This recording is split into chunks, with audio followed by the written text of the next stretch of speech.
Hello and welcome to the AVForums podcast for Monday the 2nd of October. It's a brand new month, and joining me on this edition, Assistant Editor Steve Withers. More human than human is our motto. News Editor Mark Hodgkinson. You know the score, pal. And special guest star Mark Botwright. There's some of me in you. Good one. Yeah, trust Mr. Botwright to get the best ones. Right, so I guess we need to wish Ed all the best. He's not here at the minute. He's about to go under the knife to have a couple of screws taken out of his leg, and hopefully he'll be able to start learning to walk again, because it's getting closer and closer towards CES, and he could end up on an obese cycle. Is it obesicycle? How do you say it? Obesicycle, obesicle, that's it. Yeah, obesicle sounds right. Obesicle. No, that sounds better. That sounds like a kind of icicle with a fat person stuck to it or something. I don't know what to say to that. Carry on. I believe you're waiting on something, Mr. Botwright. No, one of them's been delivered. All right. And what was that? That was that was one of the SNES Minis. Ooh. One of them. So you've You ordered bought more than one. Well, I'm not a scalper or a collector, but I kind of screwed up with the pre-ordering process. And I got an email through saying, your account has been charged. And I suddenly thought, fraud? No, terrible. And then I suddenly realised that I'd screwed up and accidentally ordered two. Well, I'll have one off you if you like, if you're selling it. Oh, I might do it at cost. Yeah. Yeah, but which cost? Yeah. And I guess I just need to remind everybody that the podcast is not around for the next couple of weeks. We will be taking our autumn break. Well, I'll be on holiday for 2 weeks. So the podcast won't be here. We will be back again on the 23rd of October, which seems like a hell of a long way away. But will be when the podcast comes back. So you're listening to this on the 2nd October. We're not back for another 21 days, people. So you're just going to have to manage on without us. How are you going to cope? I think they'll probably be okay. Muddle on through. Insert tumbleweed here. Right, current competitions. Mr. Botwright, tell us what we can win. You can win a copy of Lethal Weapons Season 1 on Blu-ray, and that one runs to the 9th of October. And Focal Sib Evo 5.1.2 Dolby Atmos speaker package worth £1,099, courtesy of Sevenoaks Sound and Vision, and that one closes on the 1st of November. Any previous competition winners, Mark? None. He keeps winning this, none. Anyway, let's move on to hardware news, and Mark's going to tell us all about Amazon's new launch of first their HDR Fire TVs. Yeah. Not very long after the Apple TV has been released, hey presto, Amazon are on the case with their new HDR full 4K Fire TV. It's basically like the last one but smaller. I think it's got a different Amlogic chipset inside, but it's functionality wise it's identical. Sorry, just dropped some money. It costs $69.99, and that's the big message that Amazon were pushing, really. They were saying it's an affordable 4K HDR streamer, which is probably almost certainly aimed at Apple and Nvidia. Okay, well, let's do the comparison then. So the Apple is... How much did you pay for your Apple TV, Steve? Because Steve actually went and bought one. £179. Right, okay. So, and this is $69.99 for the Fire TV HDR. So the only thing looking at it that I can see that's different is no Dolby Vision. Is that right, And obviously Mark? you can't access iTunes. On the face of it, I mean, Steve's got the Apple TV, but on the face of it, that is the major difference. Yeah, So obviously no iTunes. No but, iTunes and no Dolby Vision for 100 and what extra? £110. It does seem like a big premium. Yeah, so I mean, Apple TV, it's always been in the past, Steve, very US-centric. Has that changed? No, unfortunately it hasn't. It remains extremely US-centric. If you're a UK user, you've basically got Netflix, Now TV, BBC iPlayer, YouTube. Okay, so there's no Amazon at the minute then? No, but that is coming, in fairness, that is coming, but it isn't there just yet. Compared to the Fire TV, so what's on the Fire TV, Mark? Well, it's got Alexa. That's one of its major selling points. It's got an Alexa-enabled room. I'm not sure. Shit, this is going to be tricky. I better be careful with that too, because there's one sitting right It's behind got that voice assistant. It will remain nameless for this portion. I'm going to turn her off in a second. Yeah, and I'll have integration with smart home stuff from the likes of Ring and Nest and Logitech, and generally Zigbee enabled protocol devices, and yeah, it's got a lot of smart home coming stuff coming in general that Apple TV can't really boast. I think that one, is better than Siri from in terms of I agree. media control. Yeah. Okay. So there's that. But in terms of the apps as well that are available. In terms of the apps, it's got loads. Yeah, it's got iPlayer, ITV Hub, Amazon Video, Netflix, all four, My5, BBC News, BBC Sport, Eurosport Player, Discovery. It's got tons. It's got thousands. It's got Now TV. 10,000 apps. It's got. Mark, has it got Now TV? That's the one that will be missing for you. Yeah. No, it hasn't. I never will, as far as I'm. Has it got built-in? Has it got any memory attached to it? It's got 8 gig of storage, is it? 2 gig of RAM. I mean, you don't need a lot of storage. You don't download movies on Amazon system.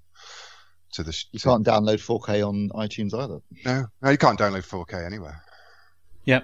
So this £110 difference is there's not a great deal of difference there, really, is there? And I think just to have Now TV and iTunes and Dolby Vision, I think you've overpaid, Steve. Yeah, well, that's no change there then when it comes to Apple kit. It is expensive. There's no question about it. It's got enormous potential in it, and I think it's a nice piece of kit. But Apple's pricing, I mean, they used to be 99 quid, didn't they? And that always seemed like a really nice price point. 179 or 199 if you're going for the 64 gig version is toppy compared to the. I mean, I know it's obviously been priced to compete with the Nvidia Shield, but yeah, it is expensive. There's no question about it for what you get, particularly in this country. I think maybe in the US it makes more sense.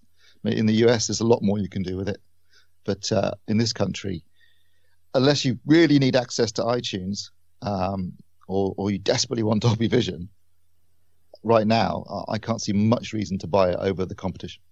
What is the big selling point for the US then? Just kind of tying all different services together or something? There's more apps.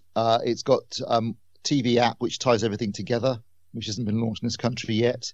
It's got various features for enhanced viewing of sporting content. Again, it's tied in with various US streamer services.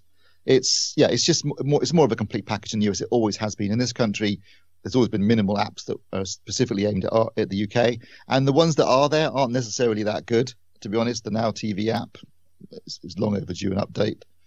The iPlayer app isn't as good. Sorry. With these boxes, can you do, say, just a search for a particular program and it'll search all of the kind of catch-up services, all the apps? You can ask Siri to do that. Sorry, go on, Mark. Yeah, you can definitely now on the NVIDIA Shield. It's an update as of yesterday at the times of recording. You can do that through Netflix, Google and Amazon at least. Yeah, and obviously and YouTube. And the Fire TV is going to have that as well with Alexa. Now, see, I can say Alexa because I don't have one in here. I'm thinking. Don't say too loud though; it might come through my headphones. I'm thinking about buying one, but I haven't got one yet. Alexa, Pornhub. Not again. Right, so Steve, once you're waking up a little bit and you sound a bit more enthusiastic, so the Apple TV 4K, buyer's regret or what? No, I don't have buyer's regret because before I only had an Apple TV 3, which is, what's that, about 4 or 5 years old now? So, it's an upgrade anyway for me. And like I said earlier, it has got some great potential. It's got some big problems, though, as well. The real big problem with the Apple TV is that it detects the capabilities of your TV or your display, and then it sets itself up to give you the maximum experience, which in theory sounds great, except it does it in the same format all the time. So if your TV supports Dolby Vision, it will output 4K Dolby Vision all the time, regardless of how the content was actually originally created. So it won't be Dolby Vision, it'll be falling down to the HDR10 layer, but it will have HDR turned on, so it's overcooking the colours, yeah? Oh, no, it's technically outputting Dolby Vision. The TV, like, for example, if you connect it to an LG OLED, it goes into Dolby Vision mode all the time. Yeah, but now, what exactly it's not actually Dolby Vision in the sense of metadata, no.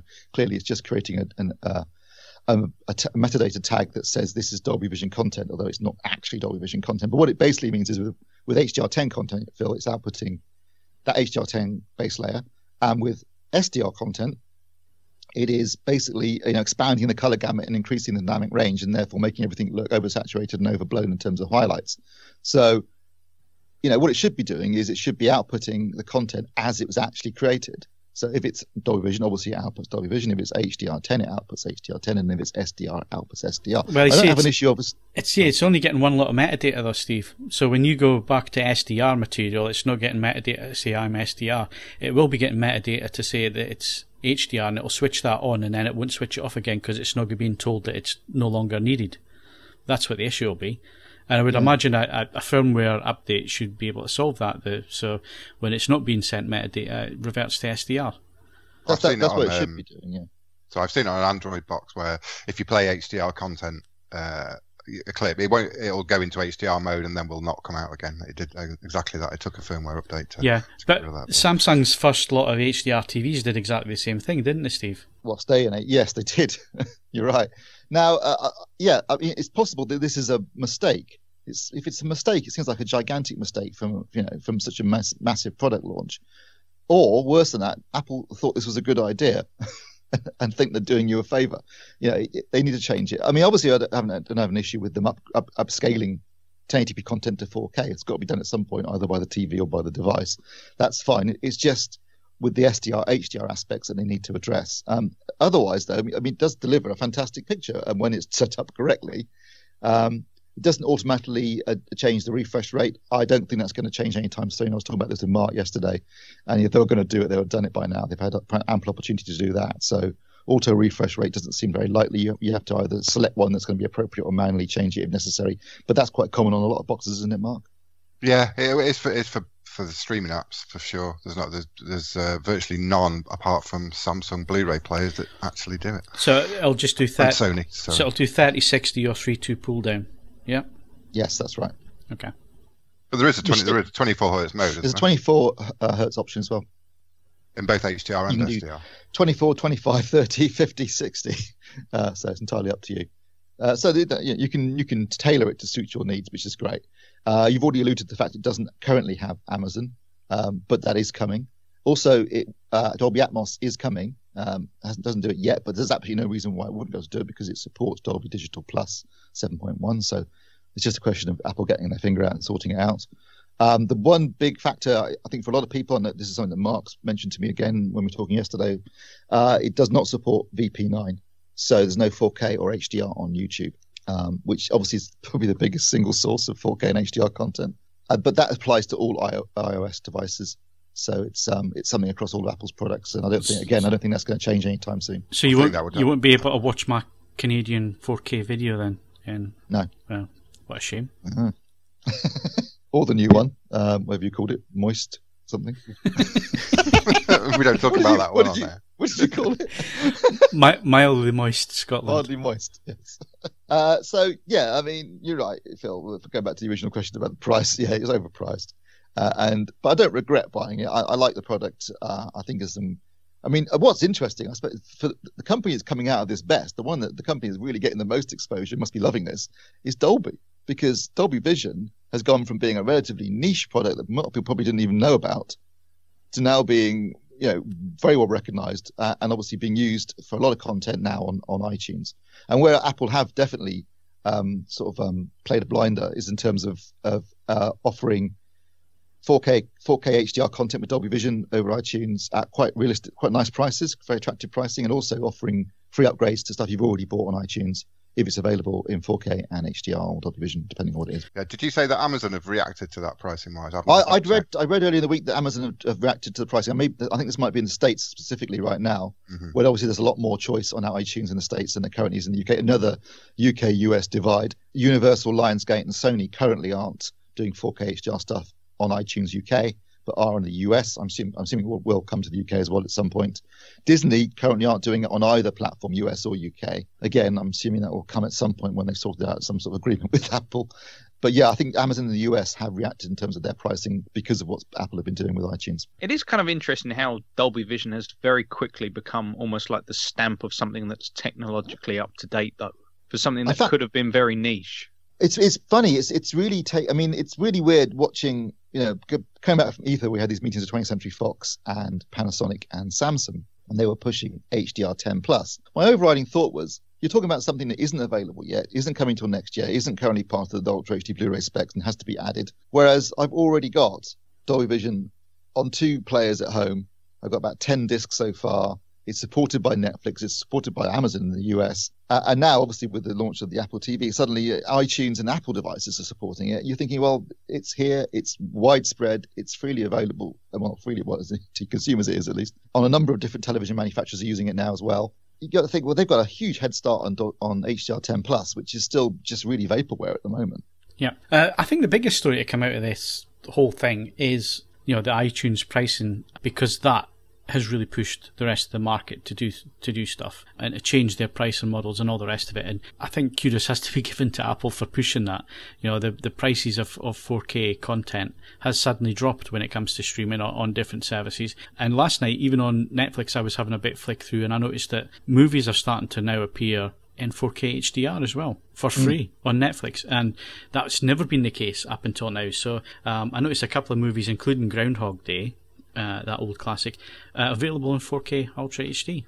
So that was interesting. Isn't iTunes also doing like upgrading if you've bought it as a 1080p? Yeah. If you already own it on 1080p and it's available in 4K or Dolby Vision HDR, then it will automatically upgrade it for you. Which I've got to say, it's typical Apple. They often do this, don't they?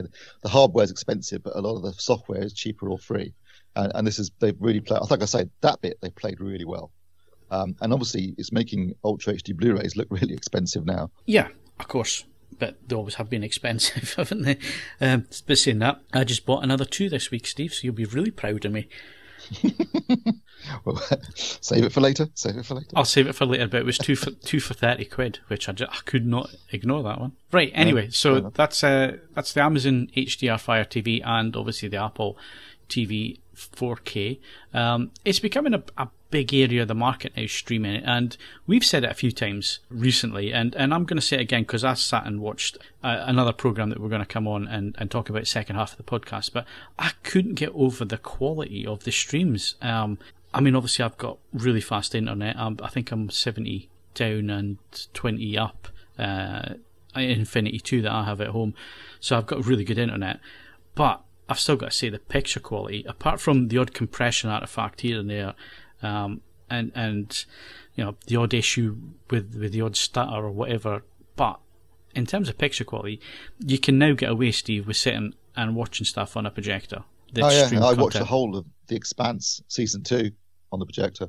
Looks awesome. And the TV show we're going to talk about later, again, I watched it on the projector. I watched it on 3 different TVs in the end. I did as well, but I had to. The annoying thing is, each new episode it flagged up as HDR, and it knocked the projector into one that I really didn't want it knocking its head. And you know what the JVC's like? Waiting on a HDMI handshake on a JVC projector is like waiting on. Go make a cup of tea. It's like waiting on the second coming of Christ, isn't it? Really. It takes so long. So when it knocks it into HDR mode, now you've got to go into the menu and knock HDR off again. Well, it puts it into D gamma, and I don't want it in D gamma. I've set up custom 1 to work properly. Oh, what an annoyance that is. This is what Apple are saying. It can be annoying, obviously not everyone's in that situation of having a JVC projector, but different TVs and can take a little bit of a while to change refresh rates and output in HDR and SDR. Yeah, I agree with you. I can see where auto switching would work, and I can see some logic in where Apple were maybe thinking, but if it's going to auto switch, it has to switch with the content, as Steve said right at the beginning in his review. So if it's SDR, it has to switch back to Rec 709. Has to do that. It can't stay 2020 with wide color gamut and all the rest of it, and the EOTF gamma curve, because everything's just going to look completely cooked and overcooked, and yeah. But yeah, waiting on a JVC projector handshaking takes a while. Really, it's a first world problem though, isn't it? That? It is a little bit. Right, so let's stick with these boxes because things really are changing in the landscape, and as Steve's already alluded to, it makes things like 4K Blu-rays look extremely expensive, and I can't wait for the price drop to happen, to be honest. But there's more than just the big names out there like Amazon Fire TV and Apple TV and so on. There's other names that maybe members of the forums are not that familiar with, such as Minix, and I believe Minix are a huge company when it comes to these boxes Mark. So tell us all about it. Well, after that build-up, this particular thing that I'm reviewing is the successor, which this is the Minix Neo Z83 Pro. The previous one didn't have the Pro suffix. The previous one was the best-selling mini PC on Amazon.com last year, so that they sell like hotcakes. These things. It's a Windows 10 mini PC, so it's not the usual. It's not really falling into that streamer category. The more I reviewed it, the more that became apparent. The Pro license obviously is more of an interest to businesses. And for the features it unlocks, it's not really, most home users aren't going to need that kind of thing. But it does double up as a video streamer. It's got good capabilities.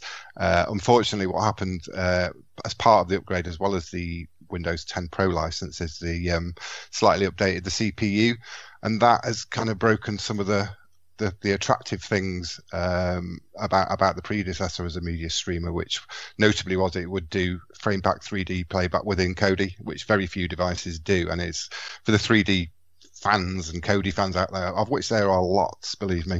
It was a really big feature, but it's just broken that. So as a streamer, it's not as good as a predecessor. As a everyday PC, I've had it plugged into my monitor for 2.5-3 weeks or so, and just used it as my everyday, because all my storage is on NAS anyway, and it comes with an Office license, so it was perfectly usable for me. And it's been great. It's got excellent networking speeds. It's got gigabit Ethernet, and it goes to the max. There's no bottlenecks there. It's got good read-write speeds from its internal storage. It writes to USB 3 very fast. It's a great little PC, and if you're just using Office, web browsing, emails, streaming from Xbox One, maybe it's perfectly good. But as a media streamer, it's not especially exciting.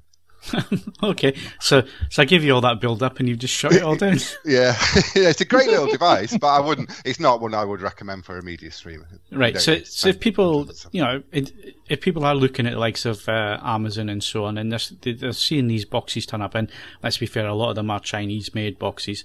Are there any of them out with the big names that you would recommend that do just as good a job as say the Apple TV or the Fire TV? I would say Minix are the leading Chinese manufacturer in terms of reliability for me. You've got the likes of WeTech, who are also very good, but they're based in Europe. Of course, everything gets made in China, but they're based in Europe, in Portugal. Other than that, who else have I done? There's PT are good. Yeah, they're good. They make reliable. They work hard on their firmware. What you've got to look at is how well supported these devices are after release. So you need to do a bit of research and see if their previous devices received plenty of updates. Like the likes of the Minix, they'll do 10, 11 upgrades within a couple and support it for 2 years on every device. So you can't really argue with that. So eGreat, they're a re-emerging name who seem to be they're doing monthly updates for their devices. And of course, the last thing I reviewed, which was the Vero 4K from OSMC, they do monthly updates as well. So, and they promise that for 5 years. So it's all about after sales support, really, after release support. So if Minix do good updates, is there a likelihood that this version will end up as good for Kodi streaming, that kind of thing? This one probably not. It's up to the developer of the software to bother making this slightly different CPU work with it, and I don't think he's got any interest to do it. So as it's a Windows machine, they can't do as much with it. They can update the BIOS, but they can't actually release a firmware. It's a Windows 10 machine, so yeah, they are more limited on Windows machine than they are on Android, what they can actually do with it. Just seems a kind of funny thing to add to their product range, given the fact that, to me, kind of Minix is synonymous with kind of Kodi boxes. So, to have something in the product range that then is less usable than something beforehand. It's only less usable for us. This is aimed at small businesses, home workers. Really. Oh, right. So yeah, I mean, like I said, this was the best-selling device of its type on Amazon last year. So there's a market there. It just happened to be that the last one was an excellent little media player. by happenstance almost. Okay, so just rounding up on these boxes then, from mini PCs right the way through to the Fire TVs and Apple TVs and so on. Mark, where are we in terms of legalities when it comes to sideloading applications like Kodi and SPMC and that kind of thing, and using IPTV services and that kind of thing? Where are we? It's hard. You can. There's no problem in sideload. You can put any apps you want on it, of course. What you do with them is generally your business. IPTV services are very much a grey area. Of course, you might be breaking your T's and C's of your agreement with the likes of Sky or Virgin, but in terms of breaking the law, you're accessing links on the internet, and they're not going to come after the end user. They want to shut down the source. So, I'm pretty sure, or almost certain, you're not breaking any laws by streaming from an internet link. But if on the other hand, the people that are doing the streaming, of course, are. So they're not, as I say, they're not going to come after the end user. They're going to go after the people that are selling the enabled boxes and the people that are providing the streams. So, I mean, where are we in terms of fighting these problems then? Because there was quite a bit of news, I think it was the end of last year, where there was a guy for Hartlepool jailed and there's a few other people jailed. What was it that they were doing that was specific? Because Kodi got a really bad name on the back of that. Yeah, well, Kodi's open source and excellent. That's the problem with it. It's because it's so easy to work with that it's easy to develop apps. So add-ons is what they're called in Kodi that'll enable pirate sources. So I mean, a lot of the movie and TV ones, they're just basically scraping and searching file sharing websites that you can access through a web browser, and then it's providing metadata and thumbnails and what have you, and then actually playing the content from these links. IPTV is a bit different. He advertises the fact that you could get access to 3 p.m. kickoffs, all the latest releases, things that are out in the cinema, and selling these devices enabled is now definitely against the law. But Kodi's a bare bones bit of software. There's nothing Kodi has nothing on it but bar a few bits and pieces that actually just make it work. There's no add-ons pre-installed, and the add-ons that are available through the official repository shouldn't have any pirate sources in them. They're all third-party developed. I mean, when I think of pirate sources, though, I'm thinking of the old days of VHS and Betamax, and it's like a 17th generation copy, so you can hardly see anything. But what we're talking about here with IPTV services and streams and all that kind of thing is HD quality pictures, and I'm guessing that the quality is pretty high on these things. On IPTV sources, there can be. I think they're generally, they max out at 1080p, probably about 4 Mbps or something like that. So it's okay quality. It's probably better quality than you get through the likes of Sky Go. Ironically, yeah, that's true. So I mean, this is where the battle gets real, because if the quality is as good as that, and these services are only charging a nominal fee for access to their links, there has to be a clampdown at some point on this. Well, there already is. I mean, they're already blocking 3 p.m. 3 p.m. kickoffs. Premier League. Well, Premier Leagues are on. A lot of these services are being blocked. So they know where they are. They know where the servers they are coming from. But it's the legalities of it, because these IPTV services will have a relay of servers, and it'll start in one country and go around all these different countries, and then you're going to have to involve all the legal bodies from all these countries in the first place, and they're probably going to host in countries that don't really care about these laws. So it's a nightmare for the service providers trying to take it down. We do know they are blocking many services when the 3 Premier League is on. You see the big ones from Sky get shut down quickly. The ones from the UK-based broadcasters get shut down quickly, and they will take clips off. I think they've been banning Twitter accounts if they show clips and things like that, because it's copyrighted material. However, the problem is when it gets to something that's coming from an Arabic stream or something like that, it's a lot harder to get that one shut down. Yeah. Not that I've used these things. No, I've heard. You know quite a lot about it, Mark. I tell you what, once you've watched a great Champions League game with like Mexican commentary, you can't go back. Yeah, I mean, it is. I mean, we're talking about the prices of content and all the rest of it, like the 4K Blu-rays and so on. you can see the temptations there for people, and we know that there's thousands, hundreds of thousands of people using these services every week. It's a real problem, but that then points back to things. Well, why are people doing that? Because these services still charge a fee, from what I understand, Mark. So yeah, I think you can get hooked up with a sports service for about £1 a week or something like that. But that then just points to the fact that content elsewhere is obviously overpriced because people don't want to pay that.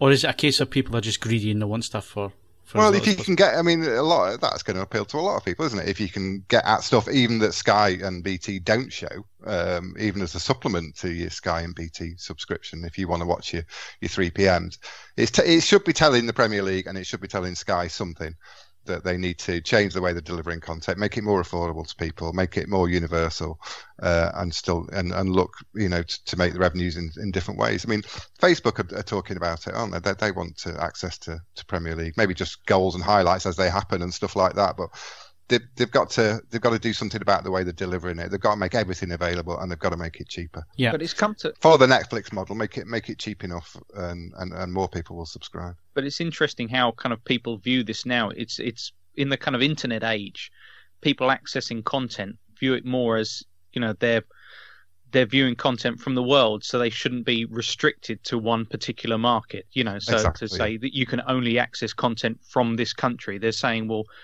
it's kind of, I can look at a website from across the world. Why can't I access the content that would be streamed to someone, kind of 1,000 miles away or something? Yeah, I mean, yeah. Steve Jobs had the right idea when he set up iTunes. Everything was 99 cents or 99 pence. Any music tracks and that kind of thing. It made it affordable, and people stopped using services like Napster and so on. Well, Napster was closed down eventually, but people moved across to that, and they started to accept that model was there. So I agree with what you're saying there, Mark. If Sky, BT Sport, and the rest of them, want this to continue without it, because it's getting silly now. It's getting billions of pounds of revenue every year to get the rights to these things and all the rest of it. And other TV services start to suffer because they want to have the Premier League and all the rest of it. But like you say, if you made it more affordable and available in more platforms, and you get more people on board with that, you're eventually making more money anyway. Even if you're knocking it out at, I don't know, say £4 a game or whatever, you're making more money exactly, anyway. Yeah, so exactly. Sky aren't going to give it up easily, are they? That is their crown jewel, the Premier League. No, they're not going to give it up that easy. But then you can see why services like these IPTV services and all the rest that exist, and you can see why hundreds and hundreds of thousands of people are paying for that content. Yeah, and they'll close one down, and another one will open up, and another one will open up, and they're playing whack-a-mole. I mean, I've heard that some that some IPTV services have now learned how the blocks are working, and so they're just encrypting their streams before sending it to the servers, and they're all working again. So yeah, all that effort's probably going to come to nothing for the Premier League anyway. So I was going to say, how easy is it to actually set up one of these Kodi boxes? I mean, for the average punter, is it something that requires a bit of skill and knowledge, or is it as easy as set things up within Kodi? It's a little bit of a learning curve. Once you've done one, it's not difficult. But most of these services offer apps, and you can just access it through your Apple TV or your Fire TV directly through an app. So yeah, not difficult, and they do automatic frequency switching. And obviously, we're bringing this up for conversation. We are not condoning it in the slightest bit as AVForums. We're all about the quality. We're all about getting the best possible quality at home and all the rest of it, and doing things legally. So I don't want people to take this the wrong way, but it's a subject that needs to be covered. It needs to be discussed, because the prices of some services at the minute are pushing people away. And it's like when you add tax to tobacco and that kind of thing, you get the smuggling turning up and all the rest of it, and it's just the same, market economies and so on just at work here. But there are ways to solve it. And if Sky was to look at their Q service and reduce the pricing to a reasonable level, I'd be straight back in there on Sky. I'm not at the minute because it's ridiculously expensive, and I think lots of people would think that way as well. If these services, the bit the bullet made them a bit cheaper, but they would soon get so many subscribers that they would still be making huge revenues every year. I think so. I think so. And I think there's more money to be made out of global rights than they already make. So yeah, I don't think they'll lose anything in the end. They just need a serious look and root and branch change of how they deliver it. Yeah, at least we've gone away from the campaigns where everything that was slightly pirated was funding huge terrorist organisations and drug dealers and all the rest of it. That argument just never worked, did it? Am I the only one who, when he hears pirates, thinking of a bloke in a big hat and doubloons and a parrot on his shoulder? Yeah, and just you, Steve. We keep your fantasies to yourself, right? Mark, game of the month before we wrap up on hardware. Unfortunately, I've been playing old games. I haven't played anything new this month beyond the Call of Duty World War II beta because, like Steve, I just picked up a PlayStation 4 Pro, so I've been checking out lots of kind of older games that I already own just to see what they're like in 4K and HDR. I could make up the name of a game if you want. Well, actually, no, Mark, like Ed does with his vinyl. What older games really benefit from a 4K and HDR upgrade then? The one that really kind of wows me very much is it was one of the first kind of proper decent exclusives for the PlayStation 4, which was Resogun, which it absolutely shines with HDR. That's the thing. It's just got those kind of got the highlights that just kind of ping out from the TV.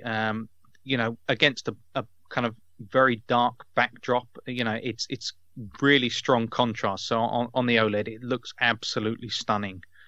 That's the one that would be my pick of the bunch right now. It is amazing how good some of these 4K HDR games look. I mean, even though I've been going on about PSVR a lot, it's just absolutely stunning picture quality that they can deliver now, bordering on photorealistic at times. Yeah, I mean, it's very much the thing that surprised me is that HDR seems to me the bigger selling point than 4K with these games. It's 4K is nice, but you're just looking at the bump in resolution. Whereas as soon as you go back to a game that's standard dynamic range, you notice it. There's something kind of strangely flat about it. You need that. And I've got to say also, just on the B7, the 2 ISF modes for picture modes are a real godsend for me to switch from between daylight viewing and then kind of nighttime dark room viewing. Excellent. Glad to see you're using it correctly. Yeah. But yeah, other than that, September, I mean, if you have bought any games, it's been a big month. You're starting to kind of roll up towards the holiday season. So we've had Destiny 2 out. Going to have that annual kind of football battle between Pro Evo and FIFA. One to watch there is the Switch version as well, of FIFA 18, which custom built for it, could be cut down in a few ways. However, hints at EA support for the Switch if it takes off, and I think it's likely to be quite a big seller because quality portable football games are very rare these days. Mm-hmm. So the ability to play, I haven't played a FIFA in a few years now. However, I will be in for the Switch version because it's number one, largely won't be playing against other people, and you just want a decent football game that you can take with you on the go, play anywhere. Other than that, nice to see a little kind of text adventure, murder mystery, Danganronpa V3 coming to the PlayStation 4 as well as the Vita.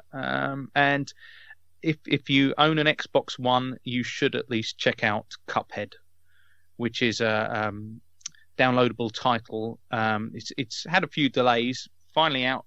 Done in the style of a 30s cartoon. The animation is absolutely stunning. If you haven't seen it, go and look at a trailer for Cuphead, and I guarantee you will be wowed by it. Okay, so that wraps up hardware news and game of the month. And movie news is next.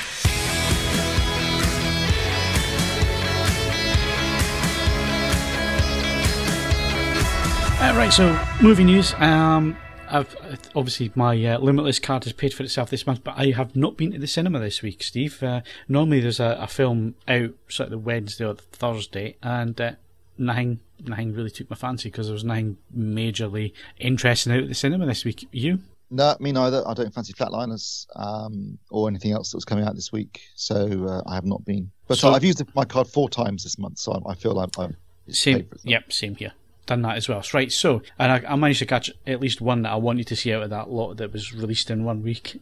Everything else stopped their runs quite quickly, which was a bit sad. So I have booked for next Thursday, 5th October, Blade Runner 2049, and I've just recently watched the UHD Blu-ray. What a stunning transfer. Looks absolutely brilliant. Atmos soundtrack was great. So it's really got me in the mood for this one now. Yeah. I'm really looking. I mean, I don't know much about the plot. I've seen some little, behind the scenes featurettes and some trailers and stuff. People talking about it. Certainly, it's going to look incredible. I think, based upon what I've seen, and what I know about the plot does sound interesting. So, and I like Denis Villeneuve as a filmmaker. So, I have high hopes for Blade Runner 2049. I have a theory on this one. Do you want to hear my theory? Because it might spoil it for everybody. I'll take my earphones out. Right. Okay. Come back in 15 seconds. Right. You ready? 3, 2, 1. Everybody's a replicant. Okay, pretty much everyone was in Blade Runner too. Yeah. So that's my theory. So the human race has just gone. There are no more humans. Everybody's a replicant, and it's been like that for decades, centuries. Yeah, that's what I think. That's what I think it is. Well, we'll find out in 6 days. Have you done yet? Well, no, because this goes out on Monday. Yeah, we're done now. All right. Well, we'll find out in 6 days based on when we're recording this, and if we're coming out on Monday, it'll be 4 days. So. Yeah. Okay. Right. So that's Blade Runner. It's coming out. It looks like it's going to be great.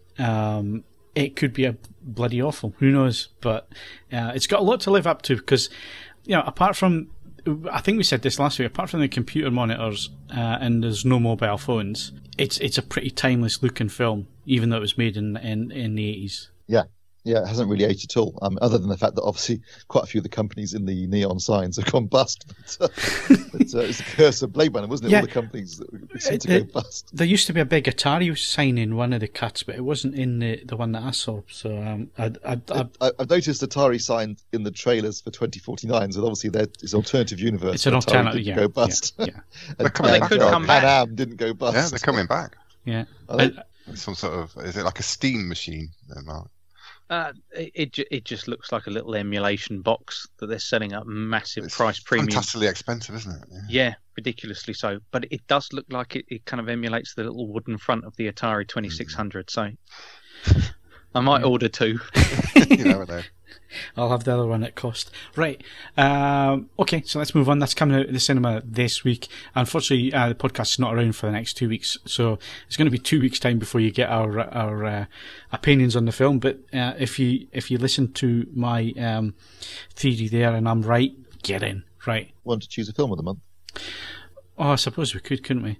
The only thing is, I don't think there was any real standout movies of the month. I mean, everything I went to see was great and enjoyable, but I wouldn't have had them down as you must go and see it. I mean, Kingsman, it was alright. It was bloody stupid. But if you enjoyed the first one, you'll probably like the second one. It outstayed its welcome a little bit. What else did I see? Like It? Yeah, no, I would definitely recommend it. I thought that was great. So. Okay, did you catch the TV version was on last night? Oh, was it? On what channel? I don't know, something low on the Freeview spectrum. Was it late at night, Mark? It was actually, to be honest. It was part 1. Part 2 is going to be in a week's time. Right, there you go. I didn't see it, so is that your choice? Is it, Steve? Yeah, that'd be my choice of the film month. I did actually think it was really good. Right. I saw Logan Lucky, which I thought was quite amusing, but I wouldn't have it as film of the month. And American Assassin as well, which was derivative second half. Started off well. So for me, if I was going to pick one of them, probably American Assassin. Film of the month has to be something. The best of the bad bunch. Well, you got to pick something.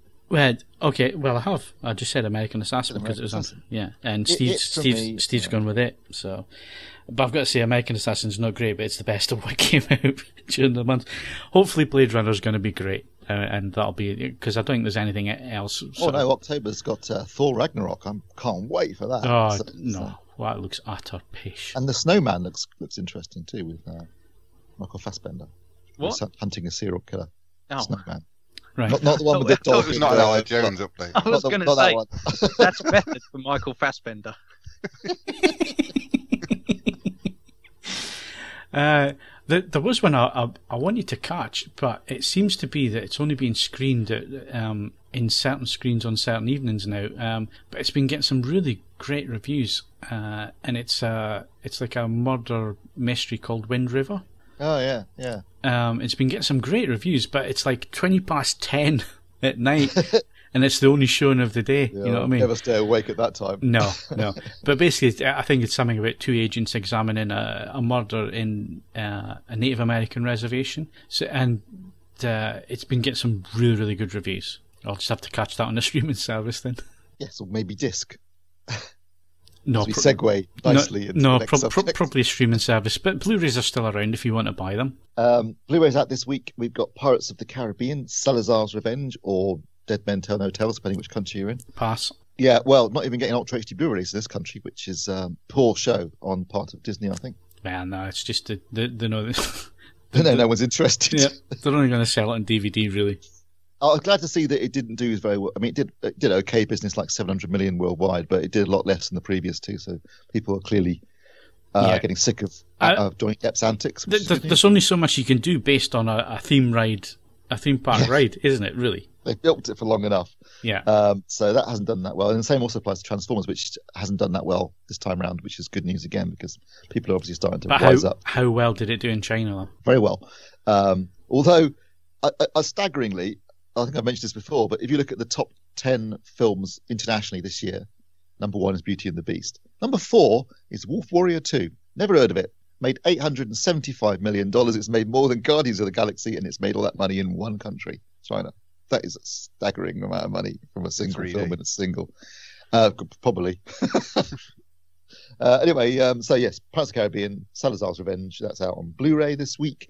Like Phil, I have no real interest in it. I zoned out, I think, on the second film, to be honest. Also out this week, and this is worth getting if you're a fan of Star Wars, because I watched it and thoroughly enjoyed it. It's Star Wars Rebels Season 3. This is a great series, and it's going to be the fourth season is going to be the last season, so it's going to be a finite ending period, which is good. And the third season was excellent. Some really good stuff in it. I won't say anything more because I don't want to spoil it, but definitely worth checking out. It's the sort of thing they should be doing in the standalone films, but aren't. New characters operating within the same universe, and it's well written. It's exciting and fun, and it ties in nicely with the rest of the universe, and I love it. So check that out. Okay, and UHD Blu-rays of the month? You haven't done Blu-rays of the month yet. Well, we don't buy them, Steve, so why would I've got one. I've got one I did buy. I don't buy many, but I did buy The Handmaiden, Korean film based on an English book called The Fingersmith, which is set in Victorian England, but this film was set in Japanese-occupied Korea. It's brilliant. I get the extended edition. It comes in two versions, the theatrical cut, extended cut, but extended cut comes with both versions anyway. Absolutely brilliant. Really, really great plot with loads of twists and turns in it, and not this should influence you in any way whatsoever, but some absolutely stonky lesbo sex scenes. Anyway, The Handmaiden, really great film, and it looks gorgeous too, beautifully shot, and absolutely stunning movie. So my recommendation of the month. Okay, can we get on to UHD Blu-rays now? Yes. Okay, so I'm really struggling to pick my best one of the month, which is unusual for me because normally I don't buy them. But like I said, Blade Runner looks absolutely stunning. But then I watched Close Encounters at the weekend, 40th anniversary edition. Wow. Mm-hmm. I hadn't seen it in about a decade, so revisiting it, I'd forgotten just how powerful a film and how influential a film it actually was. And there's lots of little bits that you kind of forget about, don't you? So, yeah, it's... Yeah, I would be my pick, actually. Much as I think that Blade Runner looks and sounds fantastic, what I love about the Close Encounters disc is that Sony have remastered and done all three versions in 4K and HDR. Yeah. And... they include all. Actually, I should say the US disc includes all the special features. The UK disc, I don't think does. I think it's just a film. But the special features include a really good 20-minute interview with Spielberg, J.J. Abrams, and Denis Villeneuve talking about the film, which I thought was quite good. Yeah, it's one of the better extras I've seen recently. To be honest, it kind of harks back to the golden days of DVD and Blu-ray special edition documentaries. So yeah, it was just a shame it was only 20 minutes long. But it was interesting because I totally agreed, being of the similar age to Villeneuve and Abrams, I think we're all about the same age. So we saw Close Encounters at about the same age, 10, 11, at the cinema, and it did have a profound effect on me as a film. But also, and I think Deneuville says this, he said, I saw the film, I thought, who's that French guy playing Claude Lacombe? I'd never heard of Francois Truffaut, no idea who it was. But obviously later on, I discovered, he was a director as well, and he'd been part of the French New Wave. So, not only did Close Encounters, show me what films could look like in terms of spectacle and effects, along with Star Wars, but it also introduced me to all other aspects of cinema as well. So it was a really influential film, and I just love its sense of wonder that's so missing these days. I just think it's an amazing piece of work by Spielberg. Up there with Jaws is his best film, in my opinion. Okay, so that's our UHD Blu-ray of the month for this month. So let's move on to stuff coming out this week, and I'm expecting a delivery on Monday. A film which, again, was one of these groundbreaking films I saw as a child and have fallen in love with, and I've probably had this on every format it's been available on as well. E.T. the Extraterrestrial. Yep. We got actually some quite good titles coming out this week. Bizarrely, 2 of them are even coming out before they come out in the US, which makes a nice change. So we've got E.T. the Extraterrestrial, that's out this week. And it's nice to see 2 big Spielberg titles hitting a new format so early, because certainly my experience of DVD and Blu-ray was that Spielberg titles took a long time to come out on those formats. So that's good news. E.T., like Close Encounters, has had a full 4K restoration and looks stunning, and also has a DTX soundtrack, which is nice because Close Encounters still only had the original 5.1 track. Also this week, Serenity, which is a favourite of mine, so I'm quite looking forward to that. I think it's a great movie. Shame it didn't do better because we didn't get any more films from Joss Whedon in that area, but it's still a great movie. And also Apollo 13, another favourite of mine, easily Ron Howard's best work. And both of those have had, certainly I know Apollo 13's had a 4K restoration, so that should also look spectacular on Ultra HD 4K Blu-ray. Yep, and I'm waiting for the comments on the grain already on that one. Right, so... you want to see comments on grain, and I have seen the disc, Starship Troopers.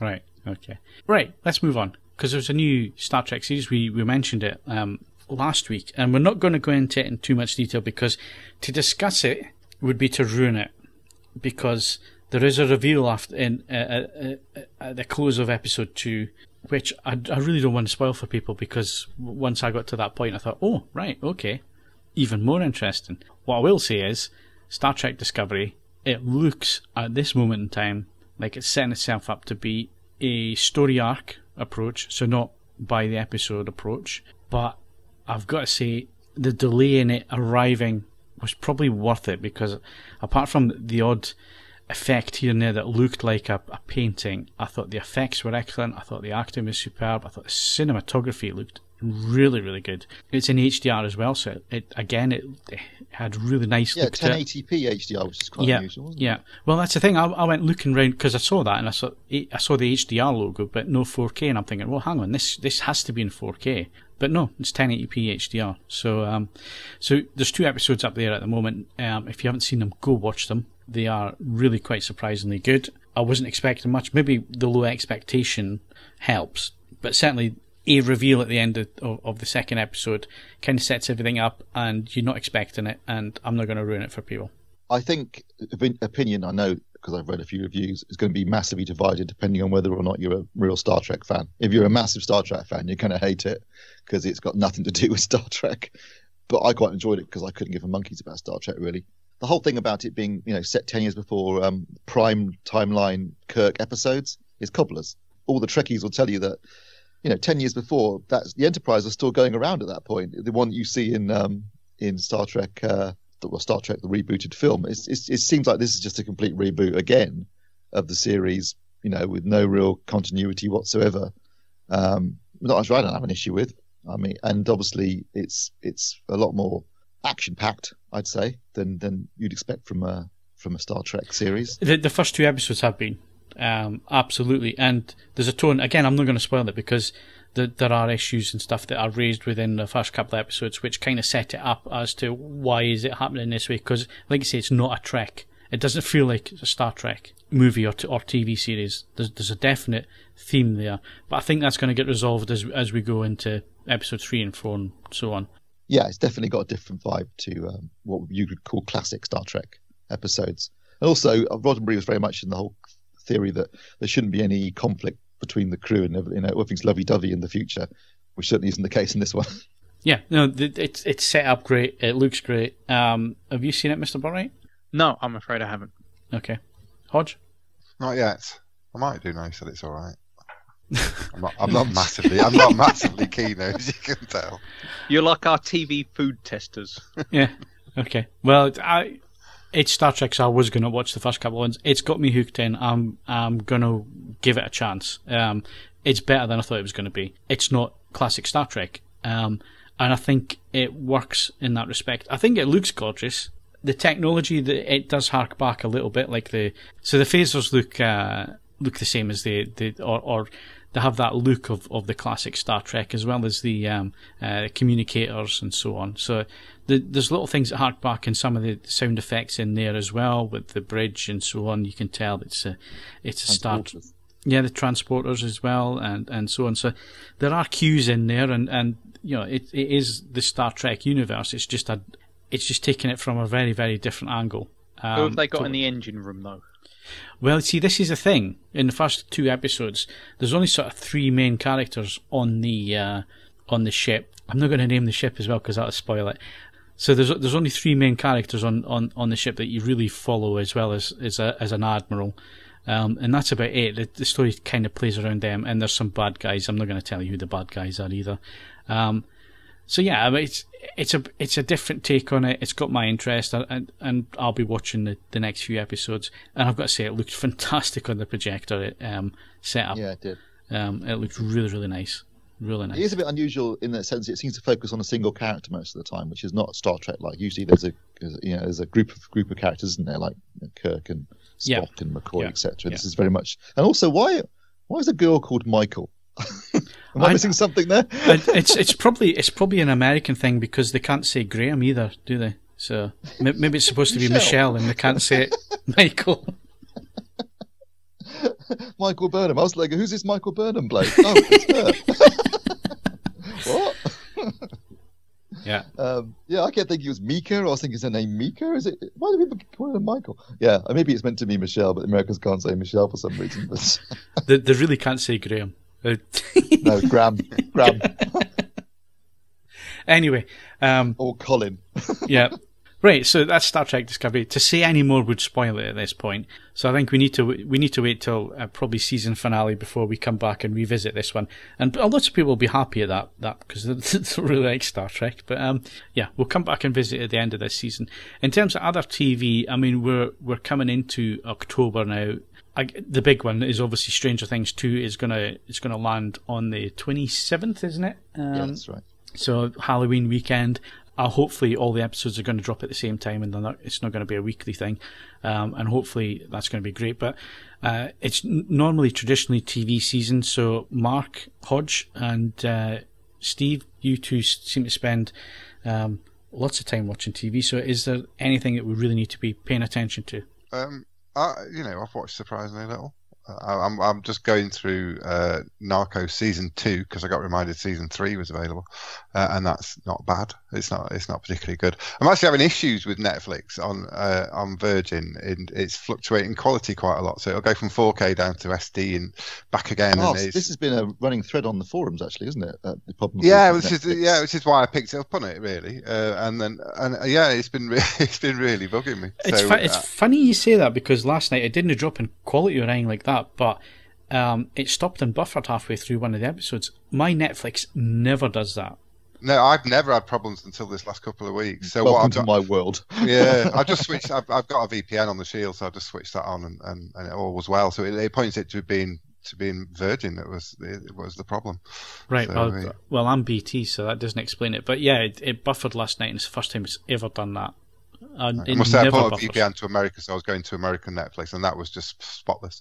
It went straight into 4K and then just stayed there and didn't move.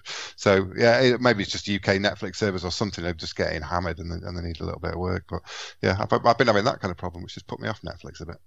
Okay, cool. I've started watching Narcos season 1. Actually, I think it's really good. It's good music, isn't it?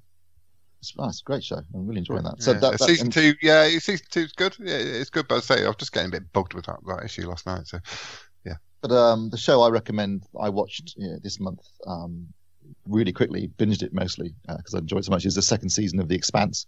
So I know I talked about the first season. This is it's set in it's a sci-fi adventure set in the future with where they colonized Mars and the asteroid belt, and also some of the moons of Saturn, that sort of stuff. But it's really good, full of politics and intrigue, great effects, really top drawer effects.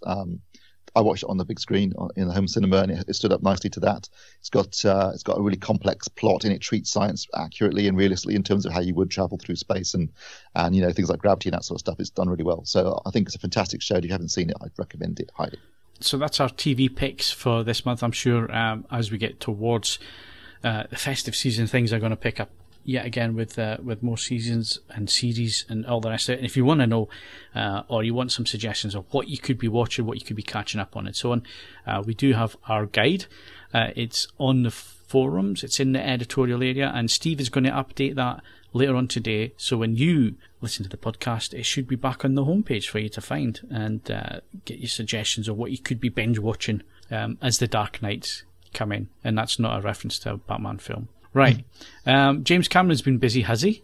I haven't heard of James Cameron for years. But obviously he's now started production on his Avatar sequels. I have no interest whatsoever in these. The combined budget of $1 billion. Jesus. Interesting point. He's writing and producing Terminator 6. It's going to be directed by Tim Miller. And it's going to star Linda Hamilton and Sarah Connor. Now, I've got some real problems with this. Because if we take the movies that exist at the minute, Steve, she's dead. Yeah, he's ignoring all that. He's basically writing a sequel to Terminator 2. That's what he's doing. Right, so Terminator 3 would make absolutely no sense whatsoever now then. Not that it did anyway, but forget, you know he's basically saying, forget Terminator 3, Terminator Salvation, Terminator Genesis, forget all that. He said, I'm writing a sequel to Terminator 2. Sarah Connor is the heart and soul of those two films, therefore she has to be around. And Tim Miller, who directed Deadpool, I mean, it's a good choice for director. I think he's got a good action director in there. Cameron, I trust.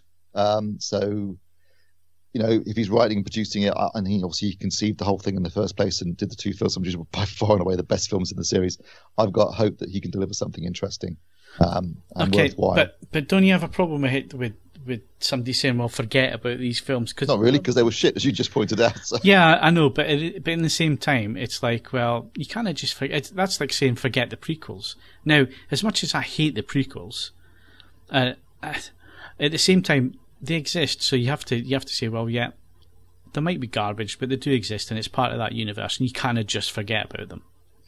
See, I prefer that approach. I prefer the approach of just saying we draw a line under it. That was a mistake, rather than kind of tying it all together and saying, no, this is canon now, so we have to kind of continue with this laboured. We screwed up. Yeah. We killed off this character too early, or we established that one.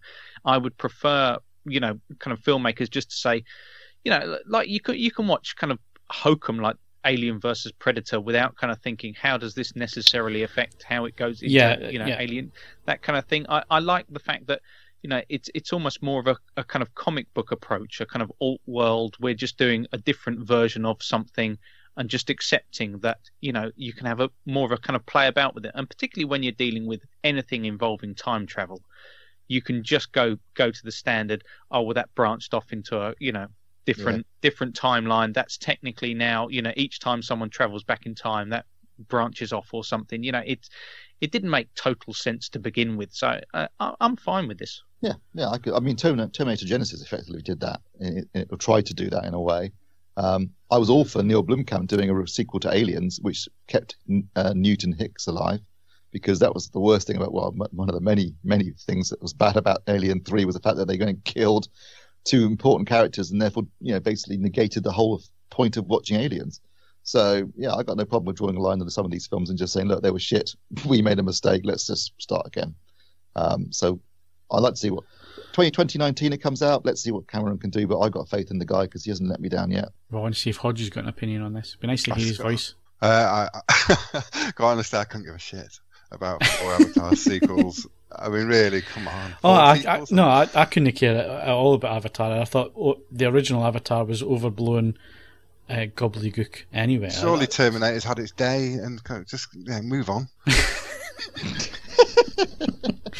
Yeah, as soon as I hit my 40s mark, that's been my attitude. As soon as I hit my 40s, it's like, I'm too old for this shit. Yeah.